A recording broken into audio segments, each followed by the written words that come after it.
अस्सलाम वालेकुम मेरी प्यारी यूट्यूब फैमिली, क्या हाल है। उम्मीद है सब खैरियत से होंगे। अल्लाह ताला सबको अपने ज़मान में रखे। आज की रेसिपी सबकी फेवरेट और सबकी पसंदीदा रेसिपी है जो कि फ़्राइज़ हैं। सबके घरों में बनती है, लेकिन ये सबसे मुख्तलिफ फ़्राइज़ हैं जो कि क्रिस्पी और बहुत ही खस्ता है और बनाने में थोड़ी सी मेहनत के साथ हमें मज़ेदार और परफेक्ट स्नैक मिलेगा और बच्चे भी बहुत खुश होंगे और इन्जॉय करके खाएंगे। तो चलिए, इसको बनाने के लिए हमें चाहिए 2 लार्ज साइज़ आलू लेकर मैंने उन्हें बॉईल कर लिया। अब इसको मैश कर लेते हैं। आपने बिल्कुल अच्छे से सो ग्रेटर भी कर सकते हैं। बहुत अच्छा मैश करना है कि कोई इसमें पोटैटो ना रह जाए। अब मैंने हाफ़ टी स्पून नमक और हाफ़ टी स्पून काली मिर्च डाल लिया और एक मोज़रेला स्लाइस को लेकर उसको मैंने क्रश कर लिया था। थोड़ी सी अजवाइन डाली है, इससे बहुत अच्छा फ्लेवर आता है। और ऑरिगेनो और पार्सले अब डाल रही हूँ। इन सब अज्जा को हम अच्छे से मिक्स कर रहे हैं। अगर आप मेरे चैनल पे नए हैं तो मेरी वीडियो को लाइक करना, सब्सक्राइब करना मेरे चैनल को और बेल आइकन को प्रेस करना ना भूलिएगा और अपने फ्रेंड्स एंड फैमिली के साथ शेयर करिएगा। अब मैंने इसमें 3 टेबलस्पून जो है भरकर कॉर्नफ्लोर ऐड कर दिया है और एक हाथ की मदद से मैं अच्छे से इसका मिक्सचर गूंद लूँगी। हमें डो फॉर्म में ये चाहिए।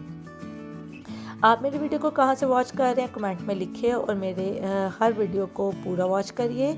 और नई कोई सजेशन या रिक्वेस्ट है तो आप प्लीज़ मुझे उससे आगाह करिए। मुझे अच्छा लगता है आपके कमेंट्स पढ़ना और उसका जवाब देना। अच्छे से गूंद ली थी। अब इसको मैं एक पैकिंग बैग में डालकर रोलिंग पिन की मदद से फ्लैट कर लूँगी। मेरी वीडियो अगर आपको ज़रा सी भी अच्छी लग रही है तो आप लाइक का बटन प्रेस कर दीजिए और अपने फ्रेंड्स एंड फैमिली के साथ शेयर करिए। ये देखें, अब इसको मैंने पैक कर ली, एक फ्लैट कर लिया इवनली और अब मैं इसके एजेस को काट दूँगी।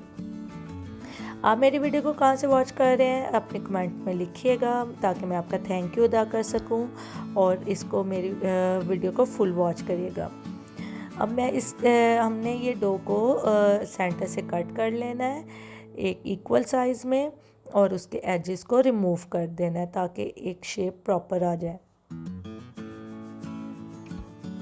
अब मैं इसको लंबी लंबी स्ट्रिप्स की फॉर्म में कट कर लूँगी और ये देखें, ये आसानी से उठाई जाएंगी और इस आसानी से हम इसको फ्राई कर सकते हैं। अगर आपसे नहीं ये कैरी हो रहा मिक्सर तो आप इसको जस्ट 5 to 10 मिनट फ्रीज़र में भी रख सकते हैं।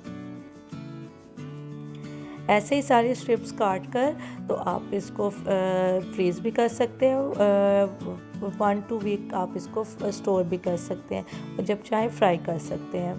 अब मैंने ये सारी स्ट्रिप्स इसकी काट ली हैं और दूसरी तरफ मैंने जो है चूल्हे पे ऑयल जो है वो गर्म करना रख दिया था। मैं इसको नाइफ़ की मदद से ही आसानी से पकड़ कर इसको पैन में डालती जाऊंगी और आपने इसको छेड़ना नहीं है जब तक एक साइड अच्छे से फ्राई नहीं हो जाएगी। हमने इसको गोल्डन फ्राई करना है और डीप फ्राई करना है ताकि दोनों तरफ से अच्छे से कुक हो जाए। ये अच्छे से लाइट गोल्डन हो जाए, आपने मीडियम फ्लेम पर इसको फ्राई करना है।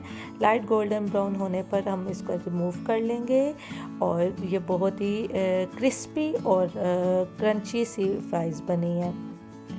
कॉर्नफ्लोर डालने से क्या होता है कि पोटैटो में, आलूओं में एक अच्छा सा क्रस्ट आ जाता है, यानी क्रंचीपन आ जाता है। ये देखिए, बहुत ही मज़ेदार और क्रिस्पी सी गोल्डन ब्राउन सी फ्राइज़ है और आप इसको ज़रूर ट्राई करें, बच्चे भी इसको पसंद करेंगे। और ये देखिए, क्रिस्पी सी, उनमें सॉफ्टनेस नहीं है बिल्कुल, लेकिन खाने में बहुत मज़ेदार है। अजवाइन का जो फ्लेवर आएगा वो बहुत रिच फ्लेवर होगा।